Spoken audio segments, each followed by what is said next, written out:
Porém, acho que nós temos um conjunto de argumentos mais óbvios e mais simples que dispensam a necessidade de, nesse momento, nós nos anteciparmos a essa discussão.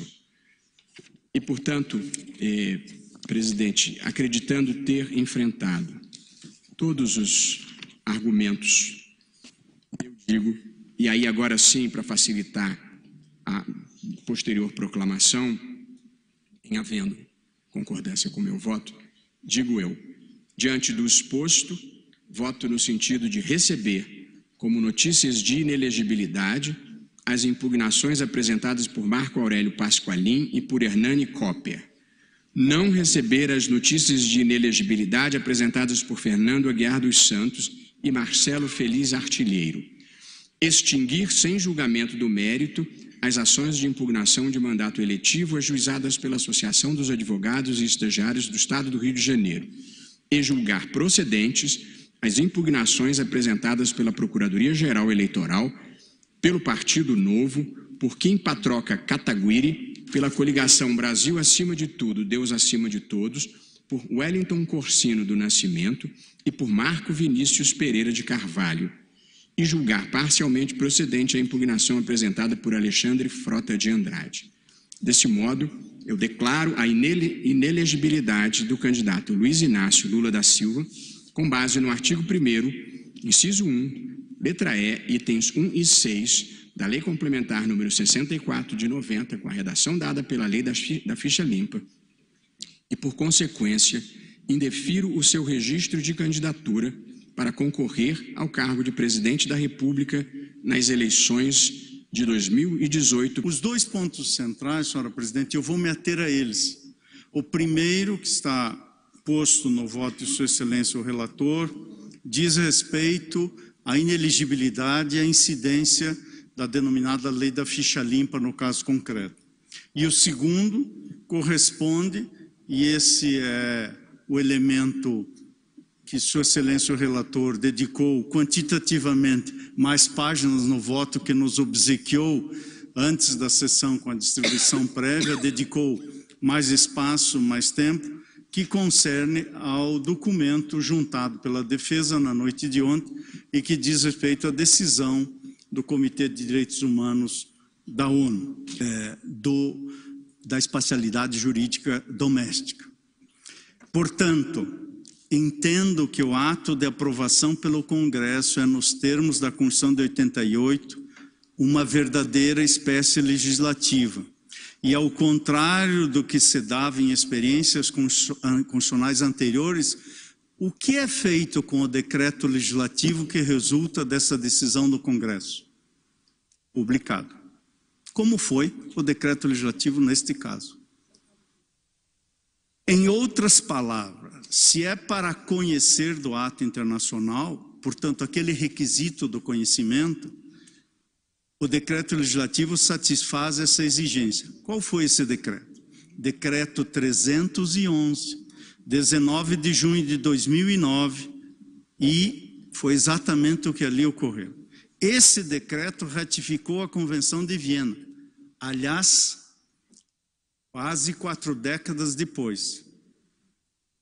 O Brasil tem certas moras, o que se assemelha à velha discussão sobre o caráter programático das normas constitucionais, que também demorou para ser suplantado no Brasil, à luz da teoria da efetividade. Tal decreto ratificou a Convenção de Viena e o fez posteriormente à mencionada decisão do Supremo Tribunal Federal. E aqui me permito, com todo o devido respeito ao precedente do saudoso ministro Oswaldo Trigueiro, naquele precedente se explica, e cito, a aprovação dos tratados obedece ao mesmo processo de elaboração da lei, com observância de idênticas formalidades de tramitação. A competência do Congresso, disse o ministro Oswaldo Trigueiro, é definitiva, o que significa que a sanção presidencial é dispensável. Porque quando celebra um tratado e o submete à aprovação legislativa, o presidente obviamente manifesta a sua concordância não apenas como presidente, mas como chefe de Estado que é. A analogia com o projeto de lei, portanto, entendo descontextualizada e até certo ponto maléfica para tentar investigar a razão que justifica a elaboração de um decreto presidencial para promulgar os tratados. Se formos ler os chamados considerandas desse tipo de decreto, leio, ou melhor, menciono, desnecessário ler, um exemplo de um decreto de promulgação, decreto 592 de 6 de julho de 92. Que decreto é este? Precisamente o que promulgou o Pacto Internacional dos Direitos Civis e Políticos e consta de um dos seus considerandos ou consideranda. Como as medidas provisórias visam assegurar, o que é que essa medida provisória visa assegurar? Como já disse e repito, estejamos ou não de acordo com o conteúdo desta medida. Segundo o comitê, visa assegurar o que se depreende dali, eventual utilidade de decisão a ser futuramente proferida. Portanto, descumpri-la pode violar o dever de boa-fé, uma vez que na prática o que estamos a fazer é esvaziar a competência do comitê prevista em regras das quais o Brasil é parte. Isto não é isento de críticas. Quando o comitê exarou este comentário, diversos estados parte criticaram esse posicionamento. Após a primeira versão desse comentário geral, o comitê convidou os estados parte a avaliar o comentário. Fui examinar isso e vi que responderam a esse chamamento 20 estados parte. E os estados, de um modo geral, não defenderam a posição adotada pelo comitê. Ao contrário, para a maioria dos estados, estou registrando isso em homenagem, como disse, ao diálogo com a lisura intelectual que se deve ter. Os estados, quando fizeram observações a esse comentário do comitê, não obstante tenham aderido ao pacto, não obstante eu tenha internalizado, ou há esta controvérsia entre nós do decreto executivo, se é imprescindível ou não, mas os estados sustentaram que as decisões do comitê não são vinculantes. Que pontos esses estados levantaram no estudo que fiz? Remeteram à história da formação do tratado e a ausência no texto de um dispositivo que expressamente autorizasse essa interpretação. Tomo o exemplo que li das alegações dos Estados Unidos da América do Norte. Não há, disse a representação estadunidense, não há no tratado que assemelhe ao comitê, não há regra que assemelhe ao comitê um órgão judicial. O comitê não produz provas, não ouve testemunhas, não faz audiência e se limita, disseram os Estados Unidos, a adotar conclusões que são futuramente encaminhadas ao Estado parte. E, evidentemente, a regra que protege o melhor dos nossos melhores não pode ser ignorada para quem se reputa ou se julga ser o pior dos nossos piores. Isto é igualdade. Portanto, a incidência da cláusula constitucional de abertura impõe reconhecer que esse direito detém, no mínimo, conforme entendimento sumulado pelo Supremo Tribunal Federal, força supralegal. Em outras palavras, a norma convencional prevalece sobre a legislação infraconstitucional de modo a paralisar a sua eficácia. Portanto, e chego à conclusão, senhora presidente, entendo que o candidato requerente, inelegível por força da denominada lei da ficha limpa, diante da consequência que entendo e que extraio da medida provisória do Comitê de Direitos Humanos, obtém o direito de paralisar a eficácia da decisão que nega o registro de sua candidatura. Esta não é uma opção do legislador. não fomos nós que escolhemos a regra do parágrafo 2º do artigo 5º. Foi o parlamento, o legislador constituinte, portanto, o Estado brasileiro, por meio de seus representantes na democracia representativa, e o Estado brasileiro por seu chefe do Estado, que firmou e ratificou o pacto. Em suma, senhora presidente, e aqui peço todas as vezes ao ministro Luiz Roberto Barroso, assento, como fez o relator, a ineligibilidade do interessado. Entendo que essa ineligibilidade traz o indeferimento do pedido da candidatura respectiva. Contudo, em face da medida provisória concedida no âmbito do Comitê de Direitos Humanos, do Pacto Internacional de Direitos Civis e Políticos e do parágrafo 2º do artigo 5º da Constituição da República, se impõe, em caráter provisório, reconhecer o direito, mesmo estando preso, de se candidatar às eleições presidenciais de 2018. Entendo, senhora presidente, que aqui há um argumento sobre segurança jurídica que se pode extrair dessa conclusão para o processo eleitoral. Não desconheço isso. E também não desconheço que quem julga precisa também levar em conta a consequência de suas decisões. Mas eu entendo que a segurança jurídica não é norma ou princípio que possa ser desenhado apenas quando remete a compreensões que majoritariamente ou não se condensam como precipitado insolúvel nos dissensos sociais. A segurança jurídica está acima da minha convicção individual, está acima das convicções coletivas, especialmente quando as escolhas dos caminhos, como entendi, foram previamente feitas pelo legislador constitucional. O judiciário não reescreve a Constituição, nem edita leis.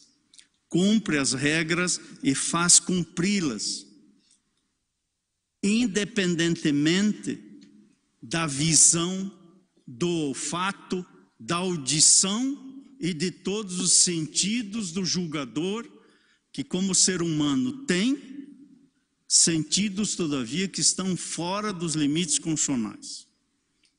No entanto, entendo que mesmo divergindo, um magistrado, se concluir que há regra constitucional, como concluir, de modo divergente, do eminente relator, lendo o parágrafo 2º do artigo 5º da Constituição da República Federativa do Brasil, e por consequência entendendo que esta decisão, quer queiramos ou não, estejamos ou não de acordo, tem na própria Constituição fundamentos para a vinculação do Estado brasileiro, aí também está incluído o Poder Judiciário. Reafirmo, concordando-se ou não com a teor da decisão do comitê, impende cumprir, enquanto perdurar a medida provisória. Ao Estado brasileiro, representado na ordem internacional por força do texto constitucional pelo Presidente da República, cabem as funções que poderiam ou podem suscitar a revisão ou revogação ou outras providências cabíveis para não fazer exercício prospectivo. Estou julgando o presente, não vou me referir ao futuro. Ao Estado brasileiro, como se sabe, por força do inciso 1º do artigo 49 da Constituição e por sua indesviável manifestação do poder legislativo, cabe a palavra final, tem competência exclusiva para resolver definitivamente sobre tratados, acordos ou atos internacionais que acarretem encargos ou compromissos gravosos ao patrimônio nacional. Entendo que não tenho limite para decidir de modo diferente. E entendo que não posso produzir uma regra ad hoc para o caso, por mais sensível e limítrofe que seja. Isso nem de longe poderia autorizar-me que tivesse qualquer motivação fora do texto normativo. E não estou nem de longe a dizer que se está tendo aqui por parte de qualquer posição esta motivação. Estou a dizer que também não a tenho e que estou adotando outra conclusão que, tal como adotada pelo eminente ministro relator, parece-me ter sustentação e, com toda a vênia, esta me parece vinculante e adequada pela sua vinculação. Concluo, senhora presidente, citando quem recentemente deixou a Suprema Corte norte-americana, e creio que lá vai fazer falta, o Justice Stephen Breyer, quando, numa das obras mais importantes sobre o direito constitucional norte-americano, porque abriu espaço para o direito comparado e a realidade global, a página 277 da obra que estou aqui a citar na edição de 2016, disse com suas palavras o que digo, reproduzindo-o, abre aspas, os juízes podem até ter tido alguma experiência política e podem ter pessoalmente uma ou outra opção política, mas quando vestem a toga, eles são politicamente neutros. Eles não favorecem uma ou outra parte. Se um juiz pensa que está agindo por ideologia, ele sabe que está errado e tentará evitar, disse o Justice Breyer. Estou seguro que, embora a divergência quanto a isso, esta lição se aplica tanto ao eminente ministro relator e também foi à luz dela que arrematei essas conclusões, senhora presidente, e não encontrei outra compreensão que teria certamente facilitado muito a minha percepção se houvesse concluído no sentido que concluiu o eminente ministro Luiz Roberto Barroso. Portanto, reconhecendo ser esse o dever constitucionalmente dirigido à magistratura e também neste tribunal, submeto a este dever de cumprir o que entendo lei no Brasil, no sentido de lei vigente no Brasil. Peço todas as vênias ao meu querido amigo e relator ministro Luiz Roberto Barroso, mas não vejo espaço constitucional para amparar o afastamento tucur da decisão que veio tomar esse Comitê de Direitos Humanos do Pacto Internacional de Direitos Civis e Políticos. É como voto, senhora presidente. Obrigada.